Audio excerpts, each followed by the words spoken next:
What is going on, guys? Welcome back. Thank you so much for all the support on the last video. You guys should know by now, Steel Supplement's a great sponsor of mine. Link and discount code down in the description. Also, if you're into investing, I've got a Webull referral link. You can go and click that as well and get yourself some free stocks. Just for joining, you just have to sign up. You don't have to deposit $1. And we are here to talk about this Madden beta. And, you know, obviously EA would love to take my channel away. I can't show the beta footage, but I can show you the trailer and express to you this game is still very much broken. It's disappointing when you go back and take a look at everything going on here. So, if you played Madden for any length of time, you're going to be very versed in the issues we're going to talk about. The first of which is block shedding, disengaging, players that just randomly disconnect from linemen. Take a look at blockers in the background, and note this is the 46-second timestamp of the trailer, and I want you to notice in the same second, that's critical, in the same second, Brockers has now turned, and his arm now has the opponent's player's hand going through it. This is relevant because you can see the footwork has Brockers now in a position where he may be able to go over into an animation-based tackle because for some reason the lineman is letting go. Now, also on the pass deflection side of things, we have EA promoting this all-new realism, all-new player movement, all new anything can happen. If you look at this just as a football fan, you understand a catch is being made, but the defensive back is in a position to defend the pass. He can't defend the receiver anymore, right? He's behind the receiver. He's been beat, but he can still play the ball.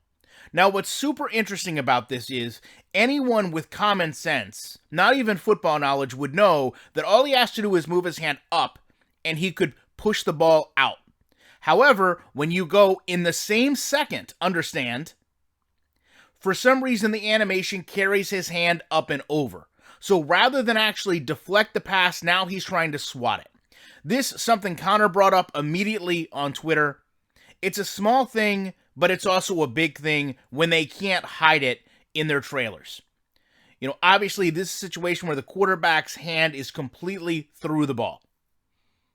Now, I will also say it's a small nitpick, but it also is a bit of an issue that you still have cameramen on the sideline not engaging properly. I know to some people this is trivial, it's meaningless, but let me just express something to you. When you have all three issues we talked about combined, the player throws the ball without touching it to the receiver who catches it despite the defensive back's hand should be right there to deflect it, and then they run when you're blocking, disengages, and you get tackled. All of a sudden, it matters a little more to you that the cameramen aren't looking at this because you're starting to break apart the details of the game that aren't fun, and then everything is just kind of piling on. So, I understand some people don't look at this as a big deal, but in the scheme of the game, it is a problem. What is a bigger problem is right here. And I am really amazed that they even showed this. I want you to look at what's happening. This is a fumble recovery. Let's forget the fact that this camera angle is awful and shows how low poly the fans are in the stadium. But I want you to look where the Cowboys are running up the field. This has been historically an issue with pursuit from the defensive side on turnovers. Explain to me where that player on the upper left-hand side of your screen is running to and who he's blocking. No one. Explain to me what the Cowboy at the 20-yard line is doing. Nothing. Explain to me what the one behind him on the 30-yard line is doing. Next to nothing. And why are they all channeled conveniently in the middle section of the field? This is a constant issue EA has. Now, moving forward from that, if you look at what I believe is number 76 on the Giants, right-hand side of the screen, 10-yard line, why is he not blocking the Cowboy that's running in the back of him? Is this because we still have this issue where players run in the back of each other? You can actually see how broken the angles of pursuit are. Number, I believe, 65 is running at the complete wrong angle for the Giants. He's running as if he would be going to the 5-yard line. you can see the variety of angles that play out. And most importantly, on this entire play, although it's most clear with the first example I showed you, there is not one defensive player blocking one offensive player.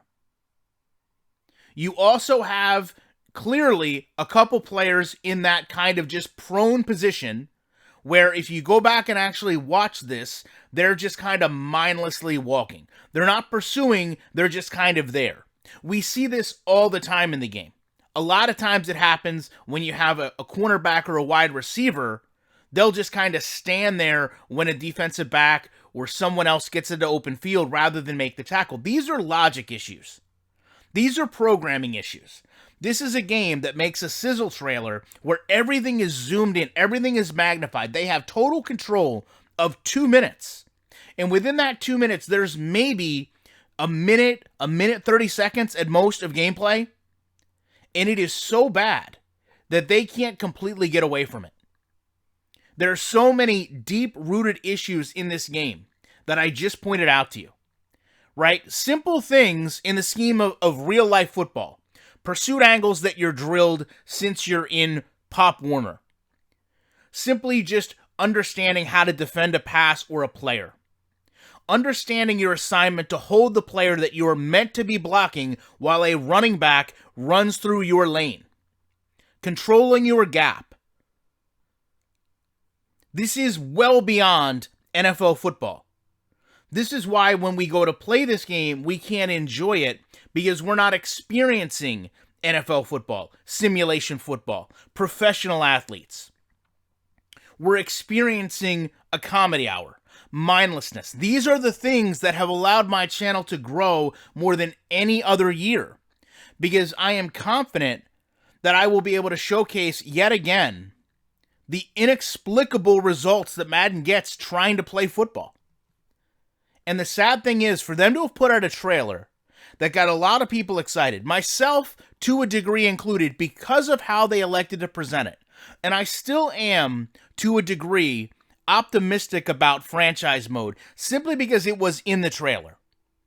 I, believe it or not, am one, and you can check my record on this, from Access Football to Maximum Football, I will play a game and not actually care about the on-field experience if the franchise mode is deep enough.